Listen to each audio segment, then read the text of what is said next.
Дорогие друзья, уважаемые радиослушатели, телезрители, здравствуйте!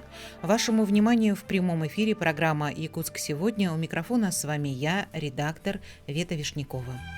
Наши режиссеры Мария Новгородова, Николай Слепцов-Айдын в нашей студии гости, и совсем скоро я их представлю. Профессионалы. Так называется чемпионат профессионального мастерства, который проходит в эти дни в Якутске. И сейчас, если быть более точной, проходит региональный этап чемпионата. О том, что включает в себя такой чемпионат, какая цель и чемпионата, и регионального этапа. Сегодня поговорим об этом в ближайшие 20 минут с моими гостями. В нашей студии сегодня Якутский педагогический колледж имени Степана Гоголева в Лицах. Преподаватель Нургуяна Сидорова, главный эксперт чемпионата в компетенции дошкольное воспитание. Нургуяна Константиновна, здравствуйте. Здравствуйте. Также в нашей студии сегодня Вячеслав Феоктистов, преподаватель, главный эксперт в компетенции физическая культура, спорт и фитнес. Вячеслав Олегович, здравствуйте. Здравствуйте. И в нашей студии сегодня Матвей Габышев, студент колледжа, участник чемпионата в компетенции физическая культура. Матвей, добрый день. Добрый день. Спасибо, что вы пришли сегодня в нашу студию. И первый вопрос у меня к вам, Нургуяна Константиновна. Расскажите, пожалуйста, о цели такого чемпионата, зачем и кому это нужно, и цели регионального этапа, который проходит в эти дни. Ну, вообще, стратегической целью Всероссийского чемпионатного движения «Профессионалы» является создание профессионального человеческого капитала для объективного и эффективного кадрового обеспечения отраслей экономики Российской Федерации. И, конечно же, чемпионаты регионального этапа, да, профессионалы, они тоже играют очень большую роль и решают несколько фундаментальных задач. Ну, во-первых, конечно же, основная задача — это объективная оценка практических навыков наших студентов. Студенты не просто сдают экзамен, да, в теории, а именно на соревновании они должны показать свое мастерство, свою скорость, свои умения работать в стрессовых ситуациях. Во-вторых, чемпионат задает высокую профессиональную планку, так как задания для чемпионатов разрабатываются совместно с работодателями, что, конечно же, гарантирует то, чему мы обучаем сейчас в данный момент, является актуальным, востребованным на рынке труда здесь и сейчас. Ну и третья основная задача чемпионата, конечно же, это большая профориентационная работа. На наших чемпионатах не только участвуют студенты разных среднеспециальных учебных заведений, да, а также принимают юниоры. Это школьники с 14 лет. Ну и, соответственно, любой ученик, любой школьник, если он хочет опробовать себя в какой-то профессии, посмотреть, нравится ли ему эта профессия данная, да, подходит ли ему, да, он может принять участие в данных чемпионатах и уже сделать какой-то для себя вывод, сделать выбор. И, кроме того, во время проведения чемпионатов на площадках проводятся профориентационные работы, когда школьники со своими родителями, учителями приходят на площадки, смотрят, как работают студенты, да, какие продукты они изготавливают. И, конечно же, у них меняется полностью отношение к рабочим профессиям, к педагогическим профессиям. Да. Мы показываем, насколько они сейчас востребованы, престижны. Да, и это большой задел, мне кажется, для выбора будущей профессии для школьников. Про школьников очень интересно. И вот чемпионат, есть студенты, да, студенты педагогического колледжа, есть направления, по которым эти студенты обучаются. Вот, допустим, одно из направлений — это дошкольное образование, второе направление — это физическая культура, физическое воспитание, да, еще 3 направления. Вообще чемпионат, наш колледж является региональной площадкой по блоку образования. И в этом году мы провели чемпионат по 5 компетенциям. Это дошкольное воспитание, как вы уже сказали, да, это преподавание в начальных классах, это физическая культура, спорт и фитнес, это дополнительная подготовка детей и взрослых, это новая компетенция у нас с прошлого года появилась, и также вожатская деятельность, также новая компетенция, которая у нас реализуется с прошлого года. А подготовка взрослых и детей это о чем? Это мы готовим будущих педагогов дополнительного образования. И вот есть студенты, которые обучаются по этим направлениям. Да, и во время чемпионата они в эти направления идут, в которых они обучаются более глубже, да, оттачивают свое мастерство, свои профессиональные навыки. Да. Здесь понятно. А вот школьники, они могут... Школьники проходят также отбор, да, сначала внутри своей школы по направлениям, которые они хотят представить. Да, затем идет городской этап. И затем только они выходят на региональный этап. Это те школьники, которые уже хотят поступить в ваш педагогический колледж? Не обязательно, да. Которые просто хотят познакомиться с профессией. Познакомиться поближе с профессией, да. И они начинают когда вы вот... С 14 лет. Ну, у вас же сейчас уже идет заключительный, да, этап чемпионата? По нашему блоку образования наш чемпионат завершился уже. Вот как раз на прошлой неделе мы закрыли линейку юниоров и подвели итоги. А должны были вот подавать заявление, да, как-то на участие в чемпионате. Это все делается за сколько времени? Это делается за месяц. А всего лишь за месяц? За месяц, а так вот внутренние этапы, конечно, они проходят с осени. Например, внутренний отбор в нашем колледже прошел в октябре уже, да, и затем уже победители, призеры готовятся уже к региональному этапу чемпионата. Вячеслав Аликович, расскажите, пожалуйста, про вашу компетенцию и насколько студенты активно в ней проявляют себя, свои профессиональные навыки. По компетенции физическая культура, фитнес и спорт у нас нынче участвовало 5 студентов, 5 колледжей. Все были хорошо подготовлены. Мы с Матвеем также уже с осени начали готовиться. Ездили в Самару, в Тольяттию на учебные тренировочные тренировки. Нас там готовили, с коллегами вместе занимались. Также и... Это ваш лучший воспитанник тогда в вашей компетенции? Да. Учащийся? Да. Ну и в прошлые года у нас тоже победители были, просто они уже не участвуют, как бы.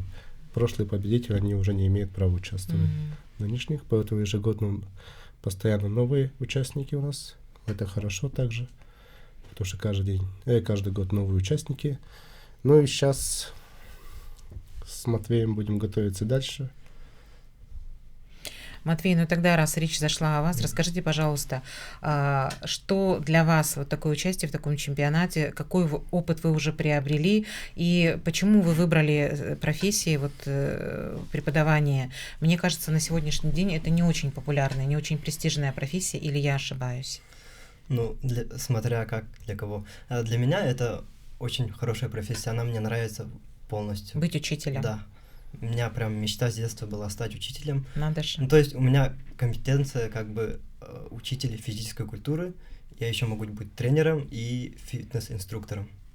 То есть могу работать. А тренер это по какому-то виду спорта? По какому-то виду спорта определенному могу быть. А по какому?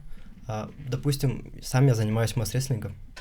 После Якутского педколледжа я могу поступить в другой колледж, выучиться на тренера и уже пути открыты.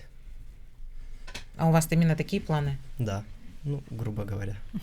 А как вам процесс вот конкурсный, да, такой вот процесс в этом чемпионате? Вот вы ездили в другие города. Зачем это нужно было? Ну, мы ездили в Тольятти, мы ездили на повышение квалификации. То есть я туда сам первый раз поехал. Ну, для меня это очень тяжело, конечно, было, но очень я привык уже со временем. Мы обучались заданиям модулей спорт и фитнес. То есть разбирали задания подробно. У нас есть несколько заданий. Это создание ВК-сообщества, подготовка образовательного пакета, проведение физкультурного урока и что-то еще было. Чуть-чуть вот забыл. А это тоже какой-то этап, когда ты должен выехать в другой город и там тоже соревноваться, да, или там обучаться? Там для всех, кто для хочет всех? просто. Кто хочет тренировочные даже? Сборы. У кого есть возможность приехать. У кого есть возможность, да. Просто колледж дал возможность, отправили нас на тренировочные сборы, занятия. Колледж дает, наверное, возможность лучшим все-таки, да? Да, для этого мы тоже между кандидатами делали отбор. И Матвей оказался лучший из них, и мы с ним уже поехали. Матвей, поздравляю вас. А на стипендии как-то сказывается то, что студент лучше, то, что он участвует в таких чемпионатах вот и побеждает? Спасибо. Ну, со временем, да, со временем все будет. А вы на каком курсе сейчас учитесь? Я второй курс. И еще осталось у вас? Последний курс. Последний курс. 3 курса мне третий. учиться. Ну, я вам желаю, чтобы вы и продолжали быть вот таким первым, лучшим. Спасибо Ну и большое. вообще этот чемпионат дает шанс лучшим из лучших представлять наш регион, нашу республику Где-то в на другом всероссийских этапах чемпионата, на отборочных итоговых региональных этапах, на финалах чемпионата. Поэтому это большая ответственность и, конечно же, гордость. Проведение колледж. чемпионата наверняка требует какое-то техническое оснащение вашего колледжа, да? Может быть, немножко расскажем об этом, о том вообще, как проходят вот эти соревнования, какие участники, чтобы какие задания для участников, чтобы наши зрители и слушатели могли это как-то живо представить. Да, вы правы, конечно же, без материально-технической базы, без хорошей материально-технической базы подготовить конкурентоспособного специалиста в наше время достаточно сложно. Да? И 2 года назад, в 2024 году, наш колледж выиграл грант федерального проекта «Профессионалитет». И благодаря этому гранту в прошлом году проведена огромная работа по оснащению материально-технической базы. Был проведен огромный ремонт в нашем колледже. Да? Были открыты 9 мастерских, 9 зон, которые оснащены современным оборудованием, которое имеется в базовых образовательных организациях. А вот опишите, как эта мастерская выглядит, что там, что туда входит? Мастерская выглядит как реальные, ну, например, если речь идет о преподавании в начальных классах, то как реальный класс, да, где студенты практически учатся использовать то оборудование, пользоваться теми материалами, которые есть в детских садиках, например, в школах, да, и так далее. В школах там столы, парты, и не только. Сейчас современные школы, они, конечно же, отличаются. А что там еще, расскажите? Очень много интерактивного нового оборудования, да, робототехнических разных комплектов, интерактивных панелей. Кроме этого, очень много разных программ, да, программных обеспечений новых, много оборудования для экспериментальной деятельности. И, конечно, не владея всеми этими навыками использования данного оборудования, студентам сложно будут адаптироваться, выпускникам, да, уже непосредственно на своей трудовой деятельности. И в колледже создана прекрасная возможность нашим студентам применять свои знания, да, практиковать их, тренироваться. И, конечно же, не только от материально-технической базы зависит успехи наших студентов, да, и, конечно же, все зависит и от преподавательского состава, да, нашего колледжа, которые всегда поддерживают своих студентов, да, с радостью передают им свои знания, свои навыки, умения. И, конечно, в совокупности это дает возможность нашим студентам самореализоваться, достичь своих целей. Сейчас достаточно сложно же вот профессия учитель, потому что мы знаем, да, разные ситуации в школах происходят, и даже можно сказать, что и опасно быть учителем. Как вы на это смотрите? Что вы говорите своим студентам? Что вы говорите своим студентам? Ну, мы, конечно... Как защитить себя? Сейчас вот об этом же тоже часто говорят, о том, что учителю необходимо знать, как защитить себя. Какой-то же, наверное, есть кодекс. Кодекс, конечно, по технике безопасности обязательно мы готовим, да. Студенты наши знакомятся с требованиями санитарных норм по организации и разных воспитательных мероприятий или занятий, или проведения уроков, да, они, конечно же, со всеми этим знакомятся, у них есть специальные дисциплины по основам безопасности жизнедеятельности, да, где они тоже, используя оборудование, которое есть в колледже, в реальных ситуациях они проигрывают разные ситуации, да, которые могут случиться. Не приведи Бог, да. Да, не приведи Бог, но все это, да, проводится. Каждого студента мы готовим, чтобы они находили каждому ученику подход, потому что каждый у нас студент и учитель будущий психолог, они уже знают, какие дети. У нас также есть дисциплина психология, предмет, и там все изучают, какие могут быть дети, как к ним найти подход. И студентов готовим. Если вернуться к вопросу о мастерских, если для учителя начальных классов там достаточно обустроить мастерскую, которая будет выглядеть как кабинет, то для учителя по физкультуре необходим спортивный зал, спортзал. Да, нынче спортзал у нас тоже по профессионалитету хорошо подготовили, новое оборудование, многофункциональную раму поставили, которая единственная, наверное, в Якутске, в школах ее нету. Ее используем, постоянно мастер-классы проводим, также новые скалолазание поставили. Каждые выходные у нас там дети занимаются, и футбол у нас занимается в спортзале. И для студентов тоже легче стало проводить пары, проводить предметы, новые виды спорта, обучаем их по-новому. Движение — это жизнь. Вы, конечно, молодцы, кто занимается спортом. У меня с этим большие проблемы, но я всегда вот... Кстати, от учителя физкультуры очень много зависит, мне кажется, вот как навык к спорту, да, потом в будущем. Мне кажется, это очень важно. И то, как учитель, может быть, будет, правда, вот вы сказали про психологию, да, общаться, находить подход к каждому ребенку, то это, наверное, да, может быть таким определяющим. Может быть, у вас есть какие-то пожелания для тех, кто сейчас еще вот участвует в региональном этапе? Может быть, есть какие-то рекомендации для тех, кто в следующем году захочет принять участие, и как для школьников, так и для студентов? Ну, тем, кто сейчас принимает участие, конечно же, мы желаем удачи. Не волнуйтесь, вы уже победители, да. Если вы попали на региональный этап, значит, вы уже прошли большой отбор в своих учебных образовательных организациях, и вы уже победители. Покажите то, чему вас обучили ваши преподаватели, к чему вы готовы, и удачи, все у вас получится. У вас будут какие-то дополнения, Вячеслав? Ну, главное не сомневаться в себе, идти вперед. Быть уверенным. И быть уверенным в себе. Матвей, что-нибудь добавите? Также скажу, не волноваться, быть уверенным в себе, стремиться достичь больших результатов. А вот вы сказали, что в этом чемпионате могут принять участие и школьники. А какая самая популярная вот из тех компетенций, которые представлены на сегодня, вот именно среди школьников, куда больше внимания? Ну, в этом году именно по блоку образования вообще в целом приняло участие 55 участников. Среди них 27 школьников. Ну, больше половины, да? 27 школьников по 5 компетенциям. 95 экспертов работали, да, на площадках, 10 индустриальных экспертов.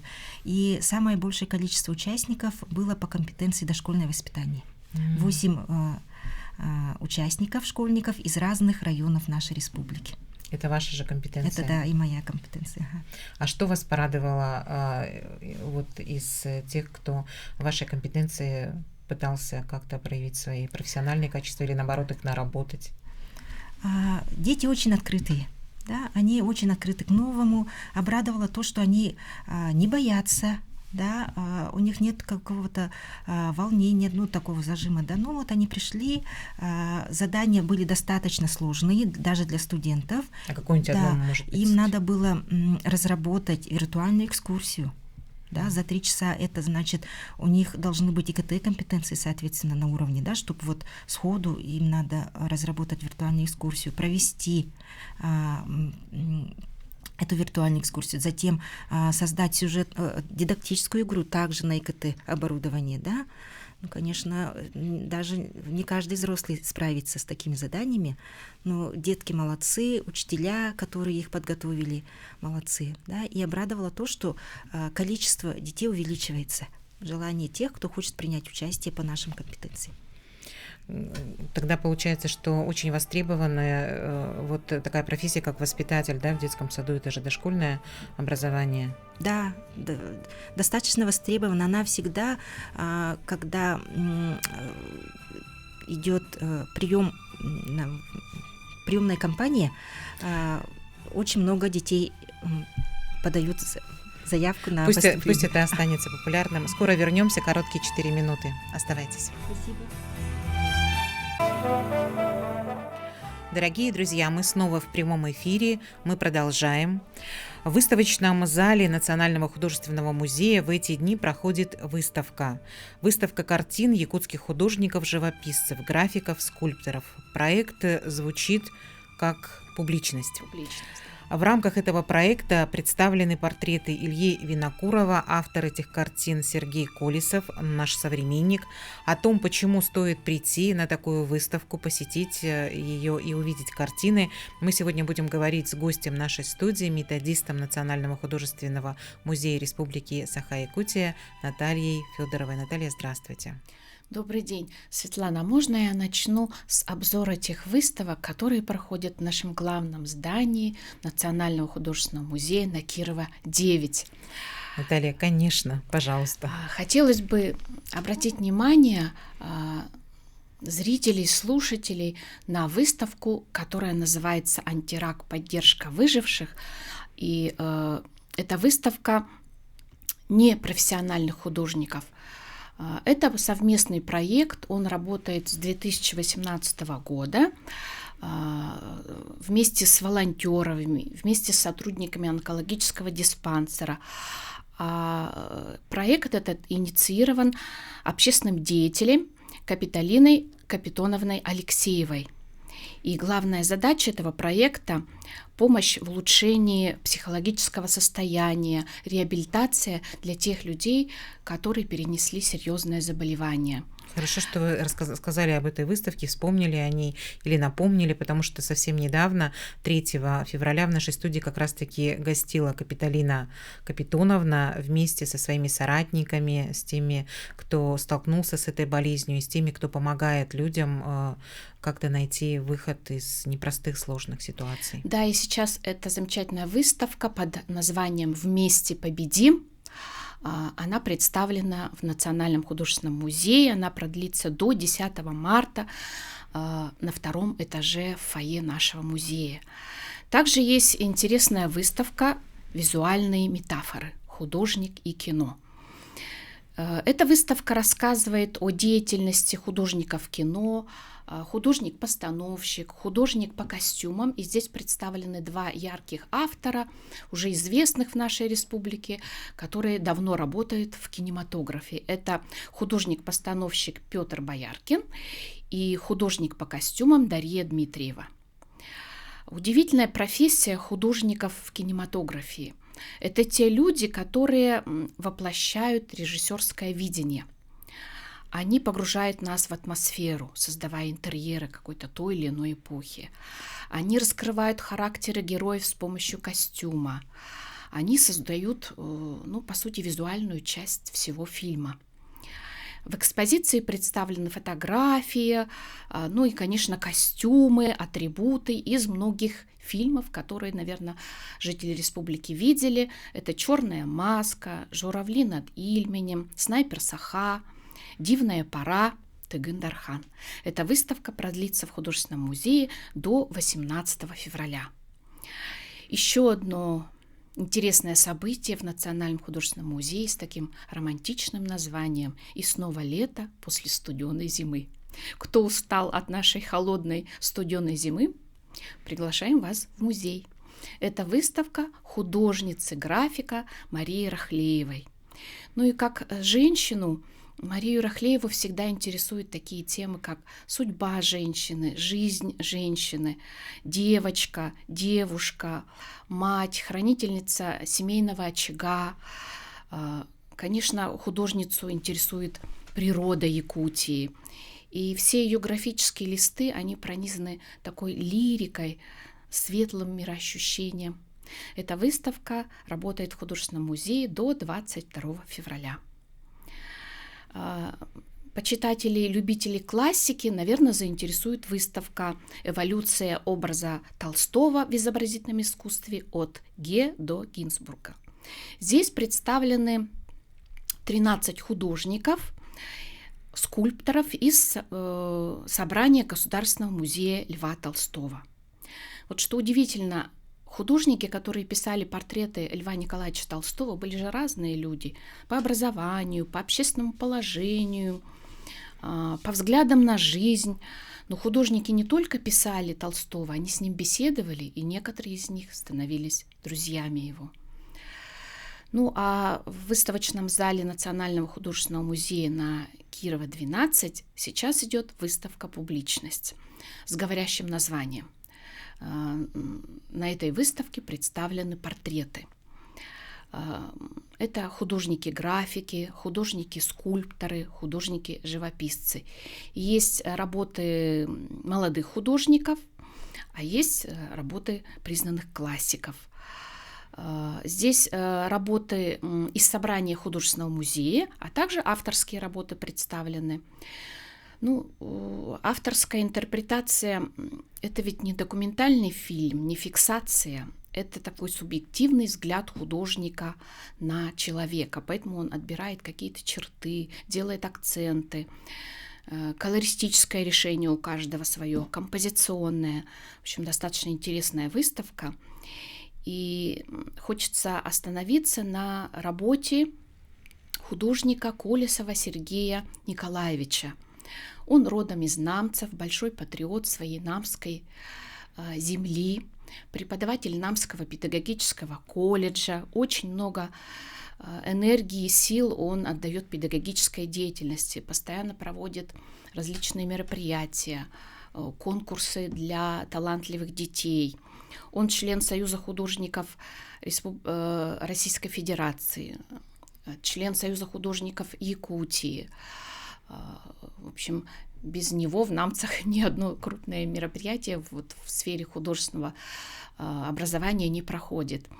И автор Сергей Николаевич Колесов представил на выставку «Публичность» свою картину «Портрет Ильи Егоровича Винокурова». Илью Егоровича Винокурова иногда называют спасителем якутского народа. Может быть, кому-то эти слова покажутся слишком громкими, но под этими словами есть большая работа, которую провел этот человек. И в 2026 году как раз исполняется 130 лет со дня рождения этого человека. И в Намском Улусе будут проводиться различные мероприятия, потому что Илья Егорович Винокуров – уроженец Намского Улуса. Он занимал разные посты, и это вот как раз сложные годы, довоенные, военные годы, очень много сделал. Будучи наркомом здравоохранения, за короткий срок он открыл несколько туберкулезных больниц, диспансеров, санаториев. И есть такое выражение «кадры решают все». Оно актуально и сейчас, и тогда было актуально. Очень много сделал для того, чтобы создать в Якутии, подготовить медицинские кадры. Также он предпринял очень много комплекс мер по преодолению продовольственного кризиса, который был вот в довоенные и в первые военные годы. Это вот февраль-май 1943 года. Он настаивал на том, чтобы колхозы предоставляли в личное хозяйство колхозников хотя бы одну корову, чтобы выжить.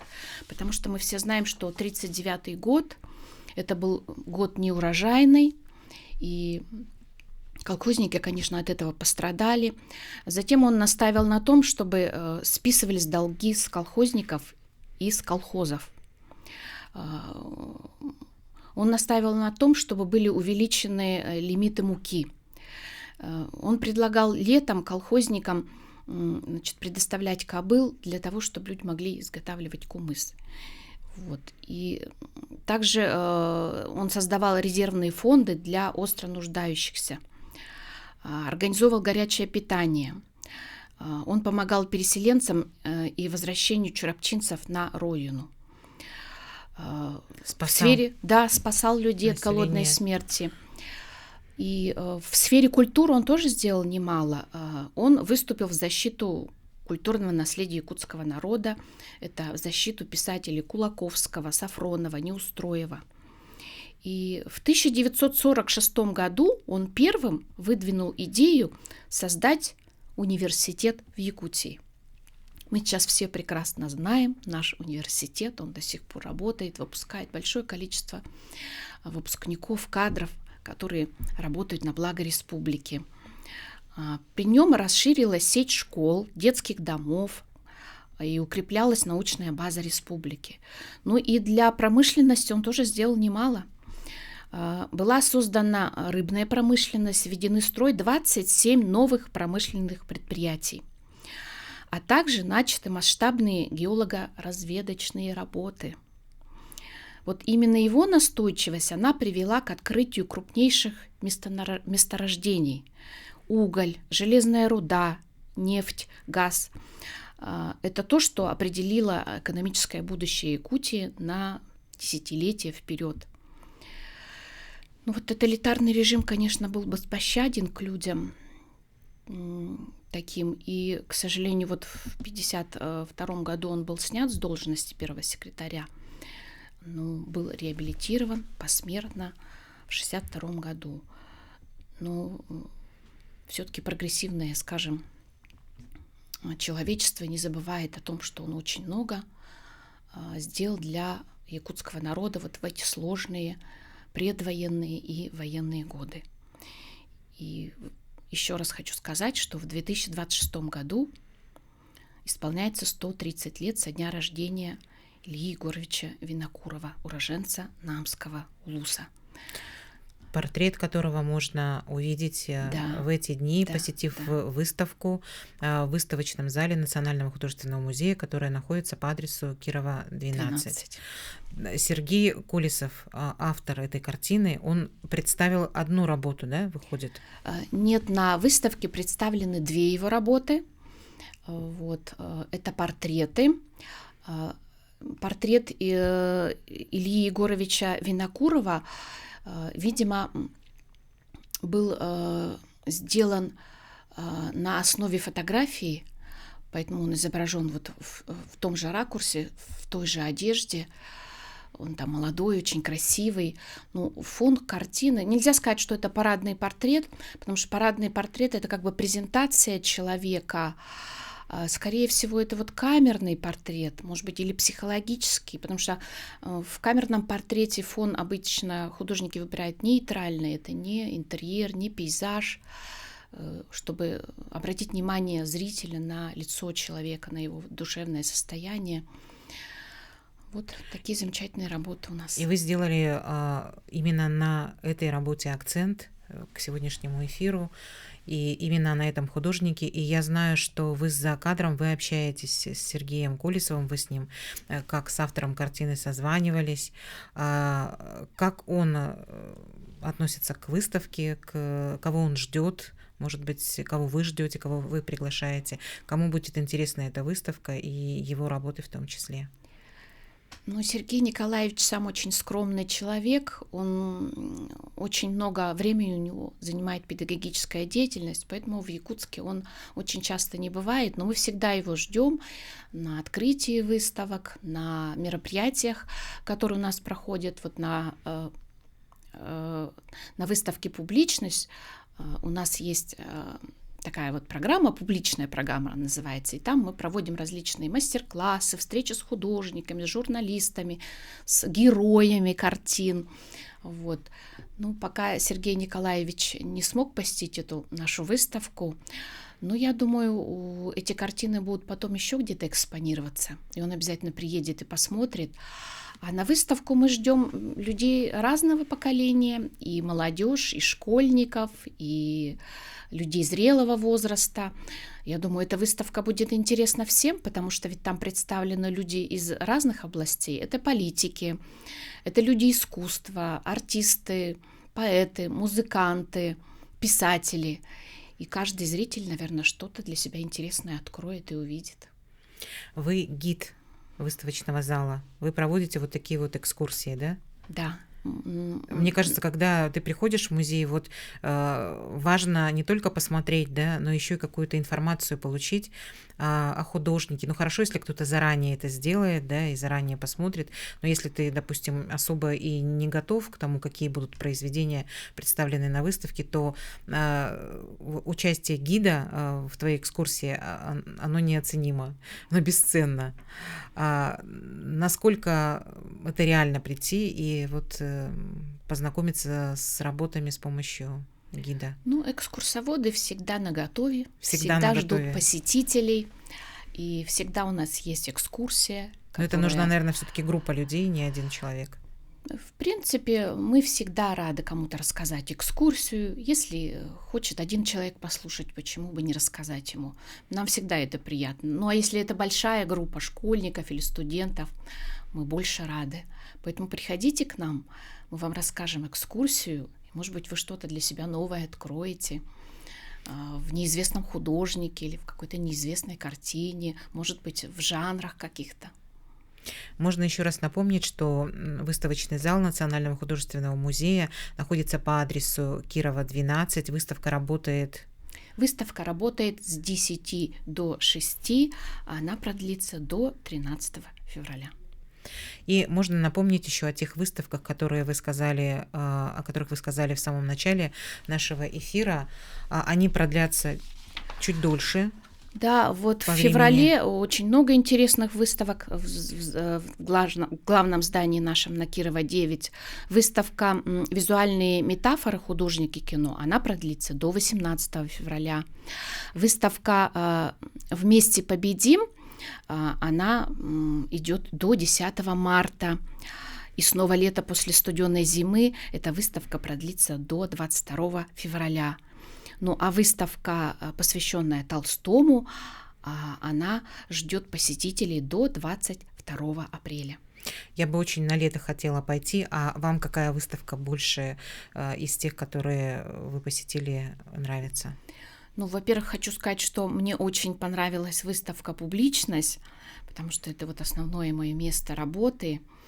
И каждый раз, когда мы приглашаем телевидение для съемки какого-то сюжета, когда приходит группа людей на экскурсию, ты рассказываешь о картине, и ты же что-то тоже открываешь для себя новое.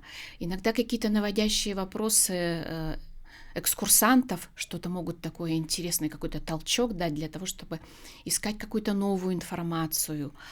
Поэтому мне нравится очень выставка «Публичность». Ну и всегда меня восхищало творчество художницы Марии Рахлеевой.